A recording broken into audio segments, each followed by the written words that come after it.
Welcome to Indian law classes. ये part 1 है मेरी एक सीरीज़ का जिसमें मैं 100 लीगल मैगज़िम्स आपको बताने वाला हूँ। ये आपके लिए इम्पॉर्टेंट है, क्लैट के लिए, आईलेट के लिए, लॉ स्टूडेंट हैं अगर आप तो भी इम्पॉर्टेंट है। तो मेरा नाम है अनुभव नंदन त्यागी। तो चलिए शुरू करते हैं। लीगल मैगज़िम, सबसे पहले हम एक चीज़ समझते हैं कि लीगल मैगज़िम एक्चुअल में होते क्या है। देखिए, लीगल मैगज़िम एक तरह से स्टैब्लिश्ड प्रिंसिपल्स है। स्टैब्लिश्ड प्रिंसिपल्स, अब ये प्रिंसिपल माने सिद्धांत, ठीक है। अब ये establish by the course of time recognise किए जाने लगे कोर्ट के द्वारा कि ये जो है they have the force of law, ठीक है। यानी कि इसका मतलब ये होता है कि ये जो प्रिंसिपल्स हैं ये इतने सही हैं कि आप इन्हें कानून की तरह इस्तेमाल कर सकते हैं और ये कानून बन गए। जैसे हमारे कस्टम्स होते हैं, कस्टम्स भी कानून बन जाते हैं, ठीक है। कस्टम्स भी कानून बन जाते हैं, लॉ बन जाते हैं। जब आप पढ़ेंगे सोर्सेज ऑफ लॉ तो उसमें पढ़ेंगे कि custom is also a kind of a source of law, ठीक है। तो चलिए आगे बढ़ते हैं। तो हमारा पहला लीगल मैगज़िम कौन सा है? पहला लीगल मैगज़िम है हमारा डेमनम साइन इंजुरिया। इसका क्या मतलब है? देखिए, डेमनम को आप रिलेट कीजिए डैमेज से, साइन को कीजिए विदाउट से और इंजुरिया को कीजिए इंजरी से। अब इसका मतलब सिंपल हो गया, यानी कि डैमेज विदाउट इंजरी। डैमेज तो हुआ है, अब ये डैमेज जो है, अब ये इसमें थोड़ा आप टॉट देखेंगे तो इसमें दो वर्ड लिखे रहते हैं। एक लिखा रहता है डैमेज एंड डैमेजेस, ठीक है। अब इन दोनों का डिफरेंट मीनिंग है, सेम मीनिंग नहीं है। देखिए, इसका मतलब होता है कंपनसेशन, ठीक है। कंपनसेशन होता है मॉनेटरी, पैसे, मेन चीज है ये, पैसे, ठीक है। और डैमेज जो होता है वो होता है नुकसान, किसी भी तरीके का नुकसान, किसी व्यक्ति को नुकसान हो गया, पेक्यूनरी लॉस हो गया। पेक्यूनरी लॉस का माने मॉनेटरी लॉस हो गया, ठीक है। पेक्यूनरी लॉस हो गया या फिर उसको जो है रेपुटेशन का लॉस हो गया या फिर उसको चोट लग गई, तो दैट इज डैमेज, ठीक है। उस तरह का नुकसान, उस तरह की क्षति पहुंचना किसी भी व्यक्ति को। लेकिन डैमेजेस जो है उसका मतलब होता है कंपनसेशन, यानी कि जो उसकी भरपाई होगी, जिससे भरपाई किससे होती है, टॉर्ट में किससे होती है, वो होती है कंपनसेशन में, ठीक है। तो जो हम टॉर्ट में पढ़ेंगे तो पूरा डिटेल में पढ़ेंगे इस चीज को।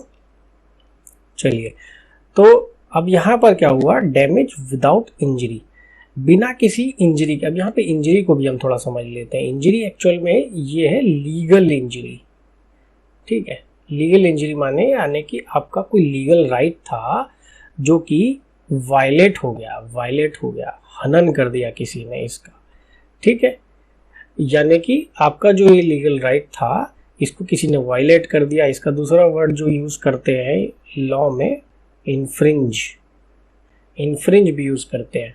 सो somebody has violated your legal right, ठीक है।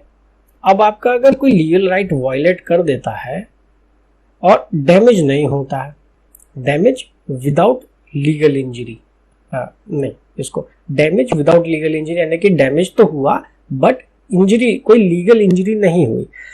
अब इसके अंदर इसका मतलब क्या हो गया कि आपको अगर लीगल इंजरी नहीं हुई है तो आपको कंपनसेशन नहीं मिलेगा, ठीक है। भले ही आपका डैमेज हुआ हो, लेकिन इंजरी आपको अगर लीगल इंजरी नहीं हुई है तो आपको जो है कंपनसेशन नहीं मिलेगा, क्योंकि आपका लीगल राइट वायलेट नहीं हुआ। देखिए, जो भी चीज़ लीगली रिकॉग्नाइज होगी उसी चीज़ के लिए तो कोर्ट एनफोर्स कर सकती है। जो चीज़ लीगली रिकॉग्नाइज नहीं है उस चीज़ को कोर्ट एनफोर्स नहीं करती है। तो इसीलिए कंपनसेशन केवल उस केस में मिलेगा जो कि हम अगला समझने वाले हैं। देखिए, अगला हमारा लीगल मैगज़िम है इंजुरियस एंड डेमनम, ठीक है। इसका मतलब क्या होता है, इंजरी विदाउट डैमेज। यहां पर क्या हुआ कि यहां डैमेज नहीं हुआ लेकिन इंजरी हो गई, ठीक है। यानी कि किसी व्यक्ति का लीगल राइट वायलेट हो गया, भले ही उसको कोई भी नुकसान नहीं हुआ, उसको किसी भी तरह का, उसको ना प्रॉपर्टी को नुकसान हुआ ना उसको चोट लगी, ठीक है। तो लेकिन उसका क्या हुआ, लीगल राइट वायलेट हो गया। अब ऐसी सिचुएशन में जहाँ पर कि लीगल राइट वायलेट हो जाता है, उस सिचुएशन में कंपनसेशन मिलता है। ठीक है, अब हम इस पे एग्जांपल से समझ लेते हैं, दोनों को समझ लेते हैं। मैंने इसके लिए तो एग्जांपल दिया नहीं था। इसका एग्जांपल है डैमेज विदाउट इंजरी, यानी कि आपको नुकसान हुआ पर इंजरी नहीं हुई। जैसे कि अब देखिए, इसका टॉर्ट का एक बहुत फेमस केस है, ग्लॉसेस्टर ग्रामर स्कूल। ठीक है, अब इसमें क्या हुआ कि ये जो एक स्कूल के मालिक थे, ठीक है, और इस स्कूल के मालिक जो थे, अभी बढ़िया सा अब समझ जाइएगा।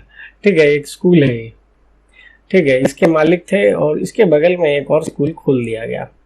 ठीक है, अब जब ये पड़ोस में एक स्कूल खुल गया तो कुछ बच्चे जो थे वो इस स्कूल से निकल करके बगल वाले स्कूल में चले गए।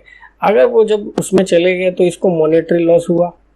ठीक है, पैसे का लॉस हुआ क्योंकि बच्चे तो उधर से उधर चले गए। तो ऐसी सिचुएशन में इसने सोचा कि भाई अब केस कर देते हैं हम और अपना जो है ये भरपाई कर लेते जो हमें मॉनेटरी लॉस हुआ है। क्यों, किसकी वजह से हुआ, हमको ये बगल में जो स्कूल खुला है इसकी वजह से हुआ। तो वो कोर्ट पहुंच गए। जब वो कोर्ट पहुंचे तो कोर्ट ने क्या कहा, कोर्ट ने कहा देखिए आपको कोई लीगल इंजरी तो हुई नहीं है, क्योंकि आपको कोई लीगल इंजरी नहीं हुई है तो आपका राइट हम कैसे एनफोर्स कराएं, कैसे हम आपके राइट को लागू करें, कैसे आपके अधिकार को लागू करें। तो कोर्ट ने क्या किया, कोर्ट ने कंपनसेशन नहीं दिया। आप इसको अगर दूसरे एग्जांपल समझना चाहते हैं तो समझ लीजिए जैसे कि फेसबुक है या व्हाट्सएप है। अगर कोई व्यक्ति सेम टू सेम इसी तरह की कोई एप्लीकेशन बना देता, पूरी 2 कॉपी नहीं करेगा, अगर 2 कॉपी करेगा तो फिर वो वायलेशन हो जाएगा कॉपीराइट का। 2 कॉपी नहीं करता, बस आइडिया इसका कॉपी कर लेता है फेसबुक का। जैसे कि आप चाइना में देखते हैं इतनी सारी एप्लीकेशंस हैं जो सेम टू सेम बनी हुई है, व्हाट्सएप की भी इतनी सारी एप्लीकेशंस बनी हुई है, तो वहाँ पर चलता है। तो उस सिचुएशन के अंदर ये फेसबुक वाले केस नहीं कर सकते हैं, मार्क जुकरबर्ग जाकर के केस नहीं कर सकता है कि देखिए मेरी जैसी एप्लीकेशन क्यों बना ली इन्होंने, ऐसा नहीं है। तो क्योंकि भले ही चाहे उसको मॉनेटरी लॉस हो रहा हो यहाँ पर। अब ये आता है हमारा दूसरा जो मैक्सिम है, इसका एग्जांपल ले लेते हैं, इंजरी विदाउट डैमेज। इसका एक बहुत फेमस केस है एशबी वर्सेस वाइट। टॉर्ट में पढ़ते हैं हम इसको, एशबी वर्सेस वाइट। अब इस एशबी वर्सेस वाइट में आपको ये समझा रहा हूँ क्योंकि आपको भी ज़रूरत है, क्लैट के अंदर जो है ये इंपॉर्टेंट केसेस जो होते हैं ये पूछ लेते हैं, ये सब लैंडमार्क जजमेंट्स हैं।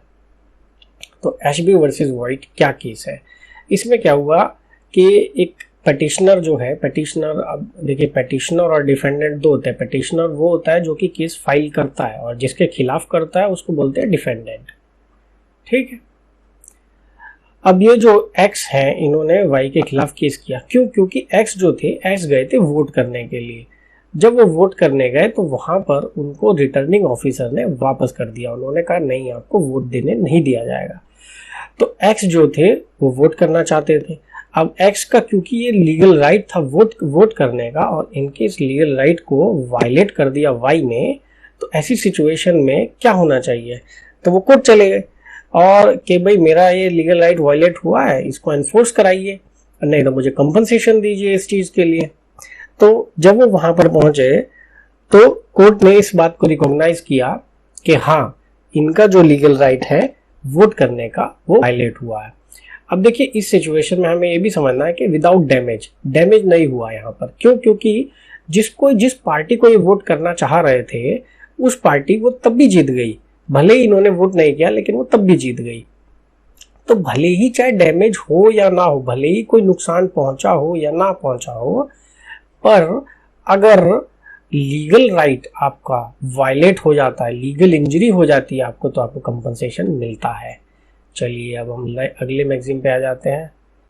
अगला मैगजीम है हमारा पैक्टा sunt servanda। पैक्टा sunt servanda का क्या मतलब है, देखिए इसका सिंपल अगर मीनिंग समझना चाहें तो पैक्ट मस्ट सर्वाइव, यानी कि हर सिचुएशन में आपको जो है, जो आपने एग्रीमेंट किया है, जो आपने पैक्ट किया है, उसको आपको निभाना चाहिए। अब ये दो लोगों के बीच में भी होता है और ये कंट्रीज के बीच में भी होता है। अब जैसे मान लीजिए कोई वो करता है, दो कंट्रीज हैं, ऑस्ट्रेलिया है और इंडिया है, मान लीजिए ऑस्ट्रेलिया एंड इंडिया, वो दोनों आपस में जो है कोई ट्रीटी करते हैं, ट्रीटी संधि, संधि जिसको बोलते हैं, एग्रीमेंट, ठीक है, ट्रीटी करते हैं, मान लीजिए एक्स्ट्राडिशन का ट्रीटी करते हैं। ये जब ये एक्स्ट्राडिशन की ट्रीटी करते हैं तो इसके अंदर ये कहते हैं कि भाई अगर आपके यहाँ पे या हमारे यहाँ पे कोई भी व्यक्ति जो है क्राइम करता है, 7 years अबव पनिशेबल ऑफेंस है, तो उस केस में हम जो है आपके यहाँ पर उस व्यक्ति को भेज देंगे अगर वो हमारे यहाँ पर होगा। मान लीजिए कोई आकर के छुप जाता है, ऑस्ट्रेलिया में क्राइम करता है और आकर के इंडिया में छुप जाता है, जैसे कि अभी इस वक्त हो रखा है, नीरव मोदी जी पहुंच गए हैं कहाँ, लंदन, यूके में पहुंच गए हैं, ठीक है, तो वहां पर इंडिया की उसके साथ एक्स्ट्राडिशन ट्रीटी है। चलिए हम इसी एग्जाम्पल को ले लेते हैं। तो यहाँ पर मान लीजिए अभी वहां पर केस चल रहा है, ठीक है, अब मान लीजिए ऐसी सिचुएशन आ जाए कि लंदन, यूके के अंदर एक लॉ बन जाए जिसके अंदर ये कह दिया जाए कि हम किसी भी इकोनॉमिक ऑफेंडर को, जिसने भी ऑफेंस किया इकोनॉमिक ऑफेंस, उस व्यक्ति को हम जो है दूसरे देश नहीं भेजेंगे। तो ऐसी सिचुएशन में जो एक्स्ट्राडिशन ट्रीटी इंडिया ने यूके के साथ की थी वो तो वायलेट हो जाएगी, ठीक है। तो इसी चीज के लिए ये है पैक्टा sunt servanda।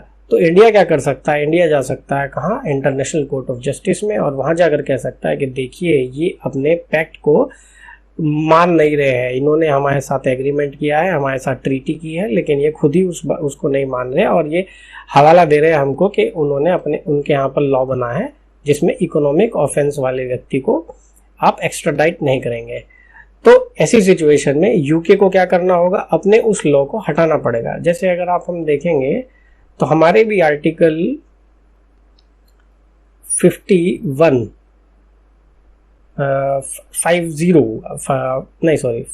ही है, ठीक है, 51 के सी में, 51 के सी के अंदर ये चीज लिखी हुई है कि उसके अंदर आपको DPSP है ये, कि आप जो है कानून बना सकते हैं जिससे कि आप जो इंटरनेशनल ट्रीटीज आपने की हैं उसके मद्देनजर आप इंडिया में कानून बना सकते हैं।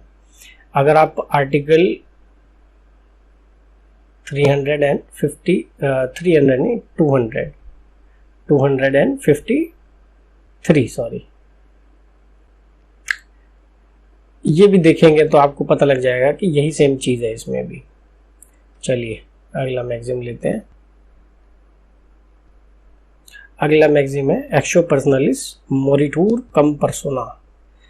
अब ये क्या है, एक्शो पर्सनलिस मोरिटूर कम पर्सोना, ये हमारी मैडम मोरिटूर बुलाती थी तो हम भी मोरिटूर ही बोल रहे हैं इसको, ठीक है, आप जो चाहें आप बुला सकते हैं। एक्शो पर्सनलिस मोरिटूर कम पर्सोना, इसका मतलब ये personal right of action dies with the person. कोई व्यक्ति है उसके खिलाफ, मान लीजिए अब जैसे ये सिंपल समझ लीजिए, मर्डर का केस ले लीजिए, अरे भाई निर्भया का केस ले लीजिए, निर्भया, देखिए सब जानते हैं इसके बारे में। तो निर्भया के केस के अंदर क्या हुआ, एक राम सिंह थे, अगर आपको याद हो तो ये जो राम सिंह थे इन्होंने क्या किया था, फांसी लगा ली थी और ये सुसाइड करके मर गए थे। तो जब ये मर गए तो फिर इनके खिलाफ तो केस नहीं चला, इनके खिलाफ केस बंद हो गया वहीं पर। क्यों बंद हो गया, क्योंकि एक्शो पर्सनलिस मोरिटूर कम पर्सोना, यानी कि जो पर्सनल राइट ऑफ एक्शन जो है, यानी कि इनके खिलाफ केस करने का जो राइट था, जो अधिकार, वो खत्म हो गया जैसे ही मर गए। जैसे ही कोई भी व्यक्ति मर जाता है तो अपने आप वो एक तरीके से जो एक्शन का राइट है, यानी कि केस करने का राइट है, वो खत्म हो जाता है। अब वो व्यक्ति ही नहीं रहा तो आप किसके खिलाफ केस करके क्या फायदा होगा आपका। आप अगर सिविल केस में लेना चाहें तो जैसे मेंटेनेंस है, जैसे मेंटेनेंस होता है, या एलिमनी है, ठीक है। अगर इसके अंदर वाइफ की डेथ हो जाए तो फिर जो वाइफ के लीगल हेयर हैं, जो आगे की संतान वगैरह है या फिर जो भी उनकी प्रॉपर्टी को लेने वाले, वो केस नहीं कर सकते हैं हस्बैंड के खिलाफ, इनके हस्बैंड के खिलाफ। केवल वाइफ ही तो केस कर सकती है। वाइफ चली गई, स्वर्गवास हो गया, तो फिर जो है ये जो राइट था केस करने का ये भी खत्म हो गया, ठीक है। चलिए अगला मैगजीम है आपका इग्नोरेंशिया जूरिस नॉन एक्सक्यूजेट। इसका क्या मतलब है, ignorance of law excuses not और ignorance of law excuses no one. ठीक है, अब इसका आप आसानी से समझे तो मीनिंग इसका ये है कि देखिए जो लॉ है ना वो ये मान के चला जाता है कि सबको पता है, क्या है, सबको पता है। तो आप ये नहीं कह सकते कि हमको कानून नहीं पता था इस वजह से हमारी गलती नहीं है। ठीक है, अब मान लीजिए कल को कोई व्यक्ति चाकू मार के कहे अरे भाई मुझे तो पता ही नहीं था कि चाकू मारना भी कोई क्राइम है, तो क्या आप इस बात को सही मानेंगे? नहीं। कानून कहता है कि आपको ये पता होना चाहिए कि कानून है क्या। ठीक है, कोई भी इस बात का सहारा नहीं ले सकता है कि उसे पता नहीं था, भले ही वो कितना कॉम्प्लेक्स कानून हो। अब जैसे अब इतने शेयर्स का या फिर मर्केंटाइल लॉ है ये, या फिर इंटरनेशनल लॉ है, ये सारी चीज़ें हर व्यक्ति को नहीं पता। आप एक व्यक्ति जिसने कभी पढ़ा नहीं आप उससे एक्सपेक्ट करें, बट स्टिल कानून कहता है कि ignorance of law is no excuse. भले ही आपको पढ़ना आता हो चाहे ना आता हो, कोर्ट्स थोड़ी लीनियंसी दिखा देती हैं, बट कानून के अनुसार according to the theory you can not be left away. आपको छोड़ा नहीं जा सकता है केवल इस वजह से कि आप ये कह दें कि आपको कानून नहीं पता था। ठीक है, अगर आप इसका कोई केस सुनना चाहते हैं तो इसका एक इम्पॉर्टेंट केस है mayor Hans George, mayor Hans versus state of Maharashtra. ठीक है, अब ये जो थे ये जो व्यक्ति थे ये स्विस नेशनल थे, ये स्विट्ज़रलैंड से चले और इनको जाना था मनीला, WIZ, स्विट्ज़रलैंड, स्पेलिंग आप देख लीजिएगा। स्विट्ज़रलैंड से इनको जाना था मनीला। मनीला जो है फिलीपींस की राजधानी है। ठीक है, तो ये क्या हुआ है, अब इनकी एक कनेक्टिंग फ्लाइट थी जो कि रुकनी थी कहाँ, मुंबई। इनकी जो कनेक्टिंग फ्लाइट थी वो मुंबई रुकी। अब जब वो मुंबई रुकी तो फिर इनके पास क्या था, इनके पास था एक जैकेट थी। जैकेट के अंदर इनके पास बहुत सारा गोल्ड भरा हुआ था। इन्होंने 1-1 किलो की करीब 25-30 इन्होंने जो है गोल्ड बार्स रखी हुई थी। अब ये जब लेकर के चल रहे थे, अब ये पहुंचे, कनेक्टिंग फ्लाइट थी तो मुंबई पे उतरी। वहाँ पर तो एक टिप मिल गई, इंडियन कस्टम्स ऑफिसर को एक टिप मिल गई कि कोई व्यक्ति है जो इतना सारा गोल्ड लेकर के आ रहा है। क्योंकि आप मुंबई में लैंड कर गए हैं, यानी कि आप जुरिसडिक्शन में आ गए हैं, किसके, इंडिया के। आप अगर जुरिसडिक्शन में आ जाते हैं जिस कंट्री के, तो आपके ऊपर कौन सा कानून लागू हो जाता है, वो उसी कंट्री का कानून लागू हो जाता है। तो अब ये पहुंच गए मुंबई, तो कस्टम्स, इंडियन कस्टम्स ने जो है इन्हें कर लिया अरेस्ट। अब इन्हें अरेस्ट कर लिया तो क्या होगा, अब इन्होंने कहा जी मुझे तो पता नहीं कि आपके यहाँ पे ऐसा कानून है कि आप लेके नहीं निकल सकते हैं। मैं तो केवल यहाँ से, मैं तो बल्कि इंडिया में ला भी नहीं रहा था, मैं तो सीधा मनीला जा रहा था। तो इन्होंने ये इस चीज़ को क्लेम किया। लेकिन आप ये समझिए क्या है ये, ignorance of law excuse is not, और ignorance of law is no excuse. ठीक है, तो इनको छोड़ा नहीं गया और इनका जो ये गोल्ड था ये जब्त कर लिया गया। चलिए हम अपना अगला मैगज़ीन देखते हैं। अगला मैगज़ीन कौन सा है हमारा, अगला मैगज़ीन है हमारा इग्नोरेंशिया फैक्टी एक्सक्यूजेट। इसका मतलब है ignorance of fact is excusable. देखिए, ignorance of law is not excusable. कानून की आपको जानकारी नहीं है तो आपको छोड़ा नहीं जाएगा। लेकिन मान लीजिए आपको अगर किसी तथ्य की जानकारी नहीं है, फैक्ट का मतलब होता है तथ्य। ठीक है, तो अगर आपको किसी तथ्य की जानकारी नहीं है तो यहाँ पर जो है कानून कहता है कि उस व्यक्ति की कोई गलती नहीं है। इसको सिंपल देख लीजिए, अगर आप गलती से कुछ कर देते हैं, यानी कि आपकी वहाँ कोई इंटेंशन नहीं है, तो आपको गलत माना जाता है, आपको नहीं माना जाता। ठीक है, तो इसी तरह से ignorance of fact is excusable. तथ्य की जानकारी ना होना एक्सक्यूजेबल होता है। ठीक है, उसे माफ़ किया जा सकता है। अब इसका एक सिंपल एग्जांपल लेना चाहें आप, तो दशरथ जी जो थे, जो कि राम जी के पिताजी थे, तो दशरथ जी जो है वन में गए थे। वन में वहाँ पर वो शिकार कर रहे थे एक शेर का। अब शेर का शिकार करने गए थे तो उनको एक झाड़ी के पीछे उनको लगा कि एक शेर है, लेकिन एक्चुअल में उस झाड़ी के पीछे जो था कौन, एक इंसान था। आप मुझे कमेंट बॉक्स में बताइएगा कि उस इंसान का क्या नाम था।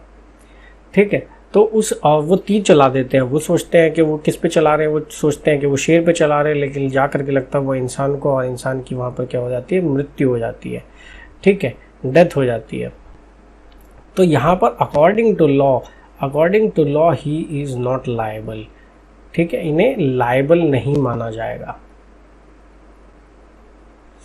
ठीक है, क्यों? क्योंकि उन्हें उस तथ्य की जानकारी नहीं थी कि वहां पर उस झाड़ी के पीछे कोई इंसान है। चलिए अगला मैगजिम है हमारा ऑडी अल्ट्रम पार्टम। ऑडी अल्ट्रम पार्टम का मतलब क्या है, hear the other side also, दूसरी साइड को भी सुनिए।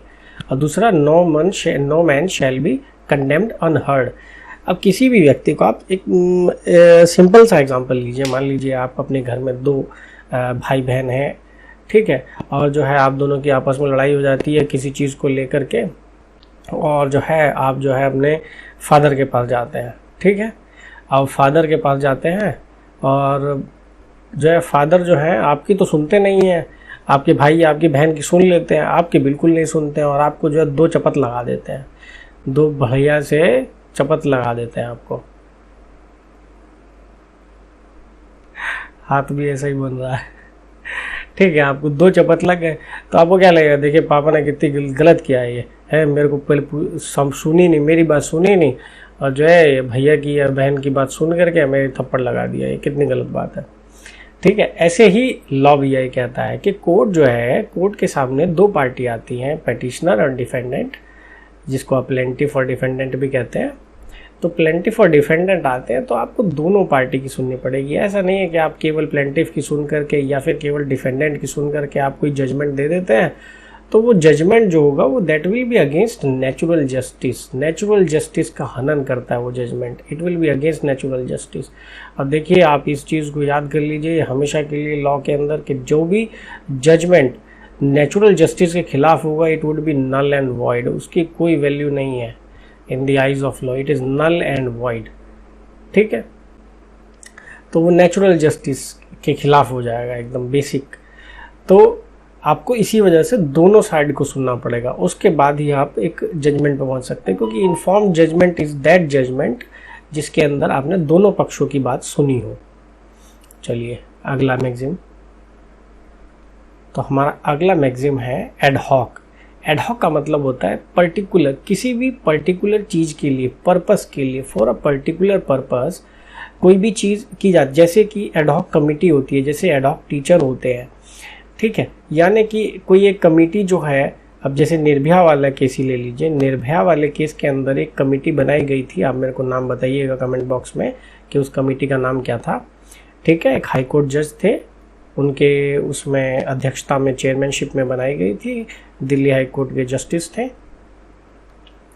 ठीक है, तो वो क्या थी, एक एडहॉक कमेटी थी, एक पर्टिकुलर पर्पस के लिए बनी थी। अब जैसे लिब्रान कमीशन और इतने सारे कमीशंस हैं, सरकारिया कमीशन, ये सब क्या है, एडहॉक हैं। ये सब ऐसी एडहॉक टीचर होते हैं, जैसे कि कॉन्ट्रैक्ट पे रखे जाते हैं, आप सबको पता होगा कॉन्ट्रैक्ट टीचर्स होते हैं, तो उन सबको क्या कहा जाता है, उन्हें कहा जाता है एडहॉक टीचर, क्योंकि वो एक पर्टिकुलर टाइम के लिए होते हैं, वो पर्टिकुलर सब्जेक्ट के लिए होते हैं।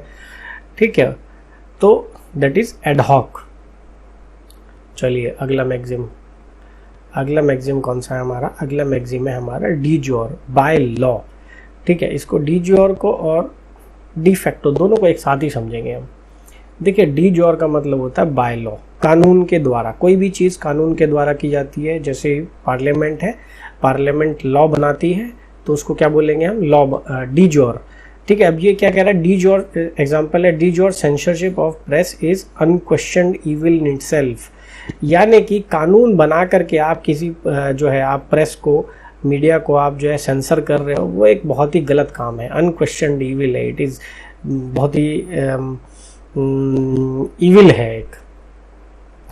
ठीक है, और डिफैक्टो यानी कि आप तथ्य, बाय तथ्य। ठीक है, तथ्य के द्वारा, इसको एक इजी एग्जांपल से समझ लेते हैं। देखिए कोई व्यक्ति है, वो जो है एक ऑफिस है, मान लीजिए पीएमओ में कोई व्यक्ति है, वो चपरासी अपॉइंट होता है। ठीक है, अब वो चपरासी तो है, लेकिन उससे जो है सारा काम कौन सा कराया जाता है, क्लर्क का। ठीक है, तो अगर आप इसे कहेंगे तो आप कहेंगे कि एक्स मान लीजिए उसका नाम है, ठीक है, x is a D jaw चपरासी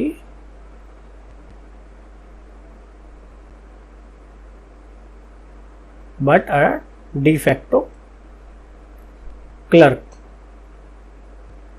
क्यों? क्योंकि भाई तथ्यात्मक रूप से तो वो क्लर्क का काम कर रहा है ना, कानूनी रूप से वो चपरासी है। ठीक है, तो वही चीज है by law meant by fact. ठीक है, चलिए आज का यहाँ पर सेशन समाप्त करते हैं। नमस्कार।